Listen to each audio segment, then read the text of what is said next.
miilaadii kadib sanadii 12aad cunug yar ayaa waxa uu ku dhashtay qalbiga Roma laakiin qofna kuma uusan fikirin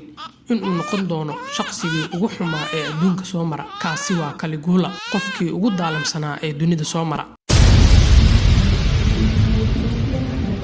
tilaab walba oo uu qaado waxay ka sii xun tahay tilaabtii ka horeysay maqaalkan waxaad ku baran doontaan shaqsigii ugu xumaa ee taariikhda soo mara boqorkii Roma Caligula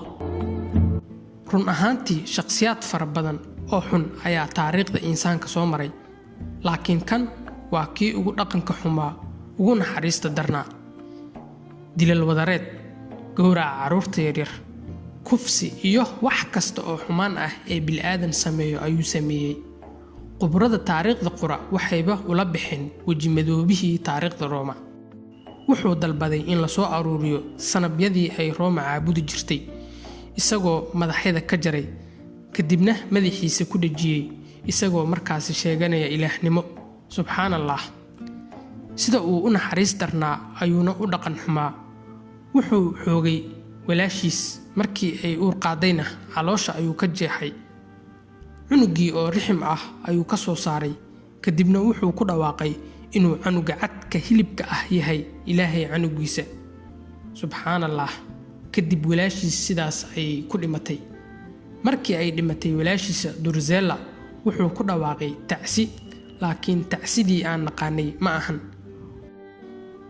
wuxuu Roma oo idil ka mamnuucay in ay laba qofood banaanka iskula hadasho in ay qabeystaan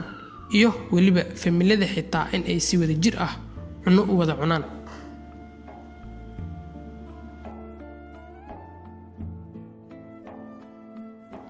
kuwa uu ugu necab yahay waxay ahaayeen xildhibaanada ama sanatarada dawladda Roma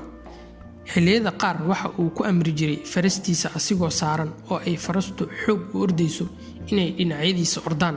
kii daalana waa uu dili jiray galiyaad turiska xoogan oo dhalinyarada ah bedelkeeda waxa uu ka jeclaa kuwa xanuunsan oo daciifka amaba da'da ah inay dagaalamaan sidoo kale dagaalada u dhaxeeya galiyaad turiska iyo xayawaanada ayuu jeclaa inuu daawado dagaaladaas oo ka dhici jiray goobta loo yaqaan arena ee markaa ahayd meel dadku isugu soo baxaan si ay u daawadaan oo ay ugu raaxaystaan dhiiga dadka kale xayawaanada uu isku diro amaba uu dadka ku diro markii uu waayo cunno uu siiyo waxa uu ku qoodin jiray maxaabiista amaba mararka qaar shacabka xitaa boqor Caligula waxa uu ahaa mid aan tin lahayn sidaas darteed dadka oo dhan waxa uu ku qasbay in ay timaha xiiraan amaba ay aad u gaagaabiyaan Caligula waxa uu caan ku ahaa kuleelitaanka hantida dawladda waliba si xad dhaaf ah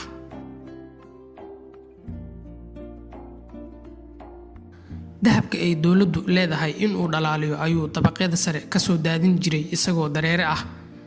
markii ay dhaqaalaha hoos u dhacaan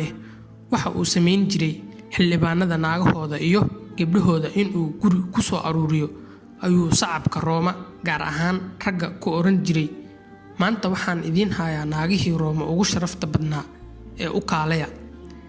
kadib lacagtii ka soo xaroota ayuu dhaqaalaha dawladda ku buuxin jiray waxa uu ugu jecel yahay waxay ahayd farastiisa uu sida shaqsiga ah u lahaa waxa uu ugu necbanaa waxay ahaayeen sanatarada dawladda mararka qaar buuqooda markuu dhibsado ciidan ayuu ku diri jiray si loo kala yareeyo sidaas ayuu qaar badanna ku dilay faraskiisa ayuu u magacaabay sanatar waliba markii dambe waxa uu isku dayay inuu ka dhigo gudoomiyaha sanatarada taasoo ahayd tilaabtiisii ugu dambeysay ka hor intii aan la dilin sidoo kale waxyaabaha cajiibka ah ee lagu xasuusto waxa ka mid ah kaftankiisa qaabka darnaa oo isaga oo kaliya uu ku qosli jiray wuxuu sanatarada sii jiray hilibka dadka asigoo waliba cabitaanka kaadidiisa ugu dari jiray markii ay cunaan oo ay cabaan ayuu u sheegi jiray inta ay matagayaan ayaaba kaftan iyo qosol u ahayd asiga kadib markii ay u adkeysan waayeen xumaantiisa iyo cadaabta uu dadka ku hayo ninkan ayaa waxaa la go'aansaday in ciidamada laga dhaadhiciyo in ninkan uu shaydaan dhex galay xalka kaliya uu yahay dhimasho